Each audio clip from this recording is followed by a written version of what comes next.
नमस्कार। नवरात्रि के दूसरे दिन में आप सबका स्वागत है। आज का दिन समर्पित है उस दिव्य ऊर्जा को जो तप, त्याग और अटूट निश्चय का प्रतीक है। आज हम और आप मिलकर माँ दुर्गा के दूसरे स्वरूप माँ ब्रह्मचारिणी के हृदय में उतरने की कोशिश करेंगे। ये वो देवी हैं जो हमें सिखाती हैं कि असली शक्ति, सच्ची शक्ति दिखावे में नहीं बल्कि एकांत में की गई साधना से पैदा होती है। तो चलिए इसी ध्यान श्लोक के साथ हम देवी के उस स्वरूप का आवाहन करते हैं। एक ऐसा स्वरूप जो बाहर से बिल्कुल शांत और सौम्य है, लेकिन अंदर से असीम शक्ति से भरा हुआ है। देखिए, ये श्लोक उनके सबसे फंडामेंटल, सबसे मौलिक रूप को दिखाता है। एक हाथ में जप की माला जो डिसिप्लिन का, अनुशासन का प्रतीक है, और दूसरे हाथ में कमंडल जो सेल्फ सफिशिएंसी यानी आत्मनिर्भरता और त्याग को दिखाता है। तो हमारा पहला अध्याय है तपस्वी तेज। यहाँ हम उनके स्वरूप के पीछे छिपे गहरे अर्थ को समझने की कोशिश करेंगे। अक्सर हम जब देवी देवताओं के बारे में सोचते हैं तो एक बहुत ही अलंकृत, सजा धजा स्वरूप सामने आता है ना? लेकिन मां ब्रह्मचारिणी का स्वरूप बिल्कुल अलग है, एकदम सादा, सौम्य। पर यह सादगी कोई मामूली बात नहीं है। असल में ये उस तेज को, उस चमक को दिखाती है जो एक बहुत ही गहरी आंतरिक यात्रा से पैदा होती है। जरा कल्पना कीजिए, एक तेजस्वी युवती हैं, एक साधारण सी सफेद साड़ी में नंगे पैर चल रही हैं, और उनके हाथों में क्या है? कोई शस्त्र नहीं, बल्कि आंतरिक अनुशासन के उपकरण। उनके स्वरूप का हर एक हिस्सा, हर एक डिटेल एक गहरा संदेश देता है। सफेद साड़ी ये पवित्रता और प्योर इंटेंशंस का प्रतीक है, और उनके नंगे पैर वो हमें जमीन से जुड़े रहने, ह्यूमिलिटी, विनम्रता के बारे में बताते हैं। उनका पूरा स्वरूप ही ये बताता है कि सबसे बड़ी, सबसे महत्वपूर्ण यात्रा वो भीतर की ओर होती है। तो अब आते हैं दूसरे अध्याय पर, उनका नाम, उनका पथ। देखिए, हमारे शास्त्रों में किसी भी देवी देवता का नाम सिर्फ एक लेबल नहीं होता, बल्कि उनके पूरे अस्तित्व का, उनकी पूरी कहानी का सार होता है, एसेंस होता है। और मां ब्रह्मचारिणी के मामले में तो यह बात और भी गहरी है। तो चलिए अब उनके नाम के अक्षरों में छिपे उस रास्ते को समझते हैं जो सिर्फ उनका ही नहीं बल्कि हर साधक का परिचय है। तो ब्रह्मचारिणी ये शब्द संस्कृत के दो शब्दों से मिलकर बना है। पहला है ब्रह्म, जिसका मतलब है परम तत्व, द एब्सोल्यूट रियलिटी, परम सत्य या पवित्र ज्ञान। और दूसरा शब्द है चारिणी, जिसका मतलब है आचरण करने वाली या उस रास्ते पर चलने वाली।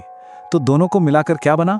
वह जो ब्रह्म के मार्ग पर चलती है, या वह जो पवित्र ज्ञान के रास्ते का अनुसरण करती है। मतलब वो खुद ही एक अल्टीमेट स्पिरिचुअल सीकर हैं, एक परम साधक हैं, जो अपने जीवन से ही ये दिखाती हैं कि सत्य और ज्ञान के पथ पर आखिर चला कैसे जाता है। अब हम आते हैं मां ब्रह्मचारिणी की पहचान पर, उनकी महान तपस्या पर। और ये सिर्फ एक कहानी नहीं है, ये तो दृढ़ संकल्प और अटूट प्रेम की एक महागाथा है, एक एपिक है। और इस महागाथा का सिर्फ एक ही लक्ष्य था, भगवान शिव को पति रूप में प्राप्त करना। अपने पार्वती अवतार में उन्होंने ये संकल्प लिया कि वो शिव से ही विवाह करेंगे, और इसके लिए उन्होंने एक ऐसी कठोर तपस्या शुरू की जो हजारों हजारों वर्षों तक चली। सोचिए, सबने उन्हें रोकने की कोशिश की, देवी देवताओं ने समझाया, यहां तक कि उनके अपने माता पिता ने भी उन्हें इस मुश्किल रास्ते पर जाने से मना किया। लेकिन उनका निश्चय, वो तो पर्वत की तरह अटल था। एक राजकुमारी के सारे सुख, सारे ऐशो आराम, सब कुछ त्याग दिया उन्होंने, और खुद को पूरी तरह से साधना की आग में झोंक दिया। उनकी तपस्या का जो टाइमलाइन है ना, वो हमारी कल्पना से भी परे है। सोच कर देखिए, पहले 1000 साल सिर्फ फल और फूलों पर गुजारे, फिर अगले 100 साल सिर्फ पत्तेदार सब्जियां यानी शाक खाकर, उसके बाद 3000 साल सिर्फ जमीन पर गिरे हुए बिल्व पत्र खाकर तपस्या की, और अंत में उन्होंने भोजन और पानी सब कुछ त्याग दिया। और इसी वजह से उनका एक नाम अपर्णा भी पड़ा। अपर्णा मतलब जिसने पत्ते भी खाना छोड़ दिया हो। तपस्या का हर एक स्टेज उनके संकल्प को और मजबूत और फौलादी बनाता गया। कुल मिलाकर करीब करीब 5000 साल की ये असाधारण, अनबिलीवेबल तपस्या, ये सिर्फ एक नंबर नहीं है। ये संख्या हमें उनके धैर्य, उनकी सहनशीलता और उनकी विल पावर की असीम शक्ति का एहसास कराती है। चलिए अब चौथे अध्याय पर चलते हैं, आंतरिक शक्ति के प्रतीक। याद है, हमने शुरू में उनके हाथ में जपमाला और कमंडल की बात की थी। अब उनकी 5000 साल की इस तपस्या की कहानी जानने के बाद जब हम इन सरल सी चीजों को देखते हैं तो हमारा नजरिया ही बदल जाता है। अब ये सिर्फ चीजें नहीं रह जाती, बल्कि ये सेल्फ ट्रांसफॉर्मेशन के, आत्म रूपांतरण के पावरफुल टूल्स बन जाते हैं। उनके इन प्रतीकों में ना आज के लिए भी बहुत गहरे सबक छिपे हैं। जैसे जप माला।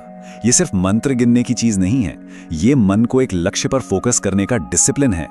कमंडल वो आत्मनिर्भरता सिखाता है कि अगर सच्ची यात्रा पर निकलना है तो बाहरी दुनिया से कम चीजों की जरूरत पड़ती है। उनकी सफेद साड़ी वो मन की पवित्रता और क्लियर इंटेंशंस का सिंबल है। और नंगे पैर हमें याद दिलाते हैं कि आध्यात्मिक रूप से चाहे कितनी भी ऊंचाई पर पहुंच जाएं, अपनी जड़ों को और अपनी विनम्रता को कभी नहीं भूलना चाहिए। और अब 5वां अध्याय, एक साधक की शाश्वत सीख।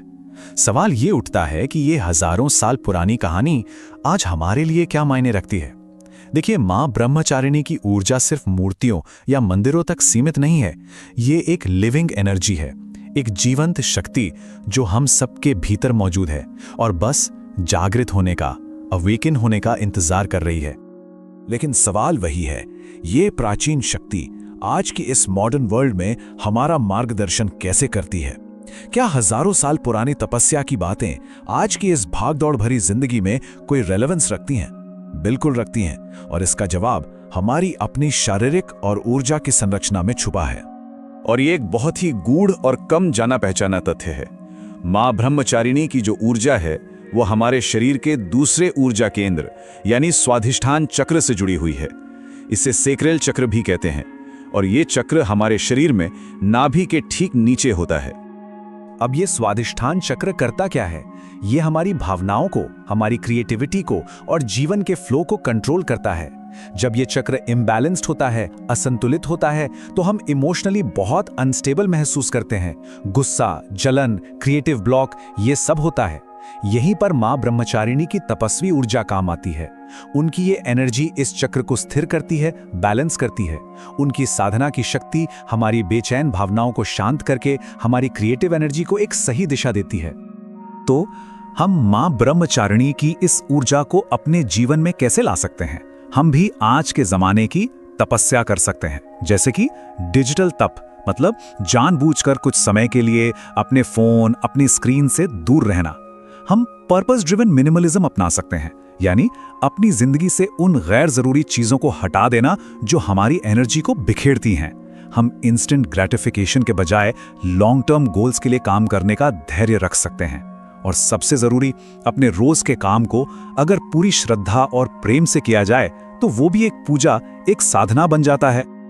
तो चलिए, इसी प्रार्थना के साथ हम उस दिव्य चेतना को नमन करते हैं जो हर जीव में, हर प्राणी में मां ब्रह्मचारिणी के रूप में मौजूद है और हम सबको अनुशासन, धैर्य और सेल्फ कंट्रोल की शक्ति देती है। और अंत में बस एक विचार, मां ब्रह्मचारिणी की ये अद्भुत कहानी हमें याद दिलाती है कि अगर निश्चय अटूट हो और इरादे शुद्ध हो तो कोई भी लक्ष्य हासिल किया जा सकता है। ये हमें सोचने पर मजबूर करती है कि हमारी अपनी जिंदगी में वो कौन सा एक लक्ष्य है जो ऐसी ही अटूट तपस्या और ऐसे ही समर्पण के लायक है। जय माता दी।